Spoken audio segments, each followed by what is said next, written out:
नमस्कार, आप सभी का हमारे चैनल जय गुरुदेव उत्तराखंड पर एक बार फिर से बहुत बहुत स्वागत है।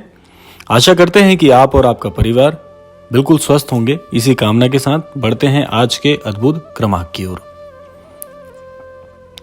जीवन में सफल व्यक्तित्व को प्राप्त करना, जीवन में सफल बनना, जीवन में सामर्थ्यवान बनना, ये प्रत्येक व्यक्ति का एक गुण भी है, प्रत्येक व्यक्ति की चाहत भी है और प्रत्येक व्यक्ति ये चाहता है कि जीवन में वो ऐसा कुछ कार्य करे कि उसका बोलबाला समाज में तो हो ही, साथ साथ वे अपने सभी कार्यों को सामर्थ्यवान बनने के साथ साथ में पूर्ण भी कर सके। भला ऐसी किसकी चाहत नहीं होगी? समाज में हर कोई व्यक्ति यही करना चाहता है। लेकिन क्या आप जानते हैं, सफलता के सूत्र आपको कुछ क्रमांकों में मैंने बताए भी, कुछ संकेत भी बताए हैं, लेकिन आज का ये क्रमांक आपको जीवन में क्या नहीं करना है ये अवश्य सिखाएगा। महाराज जी के आशीर्वाद से, महाराज जी की शिक्षाओं के अनुरूप महाराज जी एक बात पर सदैव बल देते हैं। महाराज जी कहते हैं कि जीवन में कभी भी अधार्मिक, अनैतिक और धर्म के विमुख होकर कार्य नहीं करने चाहिए। अब इन बातों पर यदि महाराज जी के इन तथ्यों पर यदि हम थोड़ी गहराई से अगर चर्चा करते हैं तो कुछ ऐसे तथ्य निकल कर आते हैं जो कि जीवन में कभी भी हम ना करें तो ज्यादा बेहतर है। हमारे जीवन में जो सफलता है और सफलता के दूरगामी जो परिणाम हम अपने जीवन में सोच रहे हैं हमको प्राप्त हों, तो वो सब कुछ हम यहां से आसानी से अपने जीवन में इसको सम्मिलित कर सकते हैं। तो बढ़ते हैं आज के क्रम की ओर। महाराज जी के जो शिक्षाएं हैं उनके अनुरूप महाराज जी एक बात कहते हैं कि जो व्यक्ति धर्म के साथ साथ अपने जीवन का यापन करते हैं, अनैतिक कार्यों से दूर रहकर अपने जीवन में जो भी कार्य क्षेत्र वे चुनते हैं उसमें उन्हें सफलता अवश्य मिलती है। अब होता क्या है, देखिए सफलता की बहुत सारी परिभाषाएं हैं। सफल व्यक्ति क्या है ये तो सिर्फ हमारे एक मस्तिष्क की सोच है, हमारा विचार है कि हम सफल किसे मानेंगे। अब सफलता को प्राप्त करने के लिए जिन मार्गों का हम चुनाव करते हैं वे बहुत महत्वपूर्ण होते हैं। देखिए सफल व्यक्ति वह भी है जो चोरी चकारी के कार्य कर रहा है, अनैतिक कार्य कर रहा है, केवल धन को एकत्र करने के लिए दिन रात लगा हुआ है। नौकरी पेशा व्यक्ति जो है वो ईमानदारी से अपने श्रम को सम्मिलित करते हुए धन को कमाता है, जो कि धर्म संगत कार्य है। और उसी के ठीक विपरीत एक ऐसा व्यक्ति जो चोरी चकारी में या अन्य जो आप कह सकते हैं घृणात्मक कार्यों में लिप्त है और उससे धन का अर्जन कर रहा है, ऐसा व्यक्ति भी जीवन में धन कमा रहा है। लेकिन मार्ग कौन सा चुनना चाहिए वे आपके हाथ में है। मेहनत से कार्य करना है, मेहनत से धन कमाना है या अनैतिक कार्यों से कमाना है, ये वो मार्ग हैं। तो इसीलिए महाराज जी कहते हैं कि धर्म संगत कार्य करने वाले व्यक्ति जो मेहनत को श्रम बनाकर यानी कि श्रम पूर्वक कार्य करते हैं, किसी का अहित नहीं करते और ऐसे धन यापन करने के प्रयास में लगे रहते हैं, ऐसा व्यक्ति भले ही आज कष्ट से गुजर रहा है लेकिन आने वाले समय में ऐसा ही व्यक्ति सामर्थ्यवान भी होगा, धनवान भी होगा और साथ साथ नैतिकता को भी अपने जीवन में शामिल करते हुए आगे बढ़ेगा। इसके अलावा हम देखते हैं कि बहुत से लोग ऐसे होते हैं जो जीवन में दूसरों की श्रेय को अपने जीवन में शामिल करते हैं, यानी कि मेहनत किसी और की, कार्य किसी और ने किया और उसका श्रेय अपने ऊपर लेकर स्वयं की बड़ाई करना और दूसरों के हक को मारना, यानी कि दूसरों के कार्य को अपना कार्य बताकर अपने जीवन में अपने स्वार्थ को पूर्ण करते हुए धन का यापन करना और धन का अर्जन करना, ये सबसे अनैतिक कार्य बताया गया है। यानी कि आपने एक कहावत बचपन में सुनी ही होगी कि कभी भी किसी व्यक्ति के हक को नहीं मारना चाहिए। और उसी बात पर महाराज जी बल देते हुए कहते हैं कि जो भी जन अपने जीवन में किसी और के श्रम को, किसी और की मेहनत के हिस्से में मिलने वाला जो भी उसे, चाहे वह धन है या किसी प्रकार का कोई ये समझ लीजिए कि उसकी रुचि को अपने जीवन में जोड़ना, ये सबसे गलत कार्य होता है। कभी भी किसी का हक नहीं मारना है जीवन में। जो भी जिस व्यक्ति ने जिस कार्य के लिए परिश्रम किया है, नैतिकता यही है कि उसके परिश्रम का जो हिस्सा है वह उसे ही प्राप्त होना चाहिए। किसी दूसरे के कार्य को, किसी दूसरे व्यक्ति की मेहनत को अपने जीवन में जोड़कर अपना बताना सबसे अनैतिक कार्य है।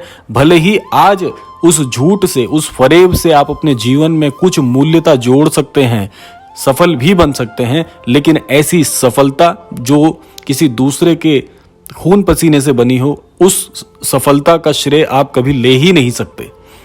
और ऐसी सफलता ज्यादा समय तक नहीं चलती, इसके दूरगामी परिणाम कभी भी आपको देखने को नहीं मिल सकते।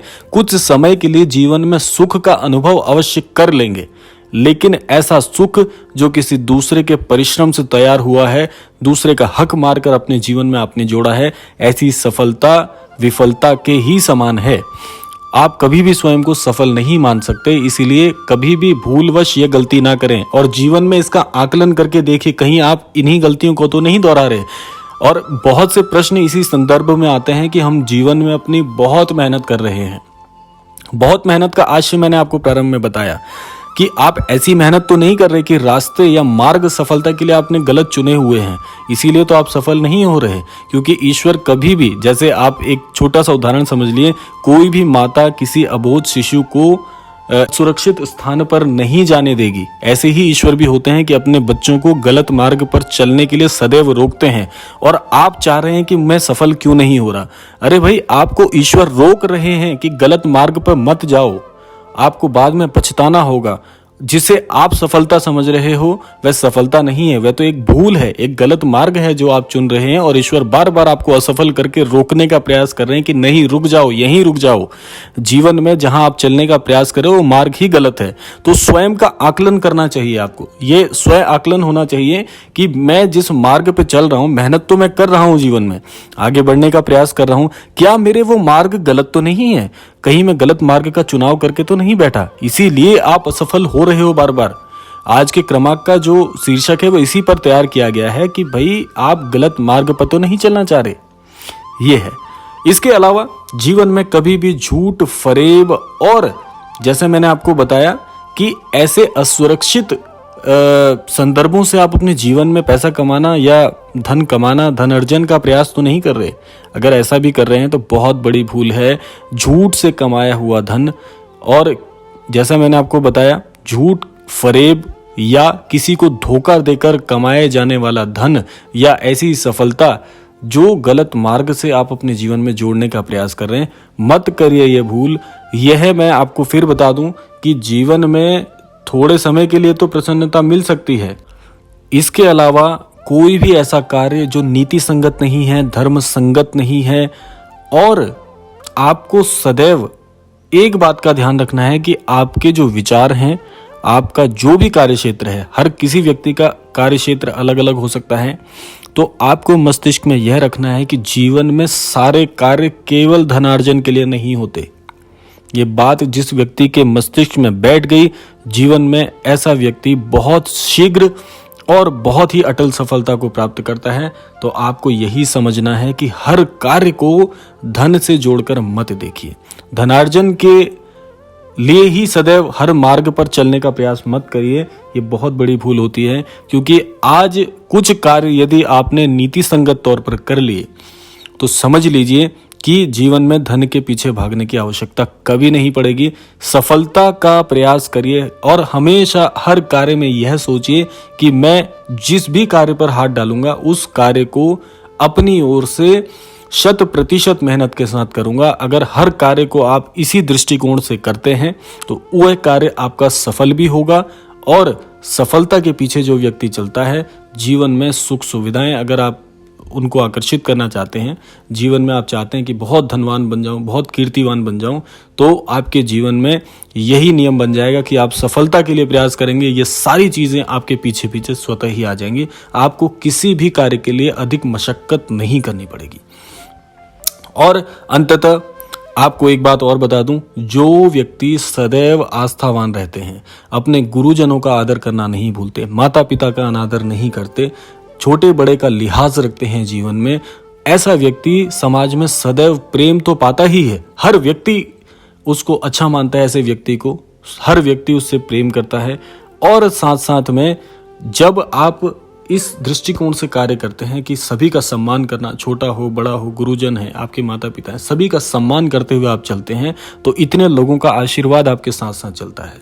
तो जिस भी कार्य पर आप हाथ डालते हैं तो आपके पुण्य कर्म आपके लिए सफलता के नए मार्ग प्रशस्त करते हैं। जो भी आप देखते होंगे कि लोगों के जीवन में कई ऐसे जन हैं जिनके जीवन में धन के अलग अलग स्रोत जुड़ते हैं, वो इसी कारण होते हैं कि आपके पुण्य कर्म आपके जीवन में जुड़ रहे हैं। और पुण्य कर्मों के जब आपके जीवन में फल जुड़ने लग जाएं तो समझ लीजिए कि सफल और सफलता का मतलब आपसे बेहतर कोई नहीं समझ सकता। दूसरे आपको देखकर स्वयं सीखते हैं। और यह समझ लीजिए, जब समाज के अन्य जन आपसे कुछ सीखना चाह रहे हैं या आपसे कुछ सीख रहे हैं तो आपसे बड़ा सफल व्यक्ति कोई नहीं है, क्योंकि सफलता महज एक विचार है, आपका दृष्टिकोण एक सफलता है। वैसे तो सही मायने में प्रत्येक व्यक्ति सफल है। आज के समय में जो व्यक्ति एक अच्छी सोच रखता है, आस्थावान है और समाज के सभी हितों को समझता है, ऐसा व्यक्ति पहले से ही सफल है। बस आप सफलता को धन के साथ जोड़ते हैं, इसीलिए सफलता और असफलता ये सब चीज़ों में आपको किसी न किसी प्रकार का मतिभ्रम हो जाता है। बाकी ईश्वर के प्रति आपको सदैव आस्थावान रहना है। जो भी आपके जीवन में गुरुजन हैं उनका आशीष सदैव आपके लिए बना रहे, इसका प्रयास कीजिए, क्योंकि आशीर्वाद जो आपको प्राप्त हो रहा है आपके गुरुजनों से, माता पिता से, वयोवृद्ध जनों से, तो वही आपके लिए जीवन में पुण्य कर्मों के लिए मार्ग प्रशस्त करेगा। यही जीवन का सबसे बड़ा सत्य है। तो यह था आज का अद्भुत क्रमांक। आशा करते हैं कि आज के क्रमांक से आप अवश्य ही कुछ सीख पाए होंगे। और समय आ गया है आपसे विदा लेने का, लेकिन विदा लेने से पूर्व आज की प्रार्थना का समय। आज के इस विशेषांक से महाराज जी के चरणों में यह प्रार्थना समर्पित करता हूं कि हमारे सभी अन्य दर्शकों के जीवन में महाराज जी सद्बुद्धि, सन्मति और आस्थावान बनाने के लिए उनके मार्ग प्रशस्त करें। इसी कामना के साथ विदा लेते हैं। मिलते हैं अगले क्रमांक में। तब तक के लिए जय श्री राम, जय गुरुदेव, जय उत्तराखंड।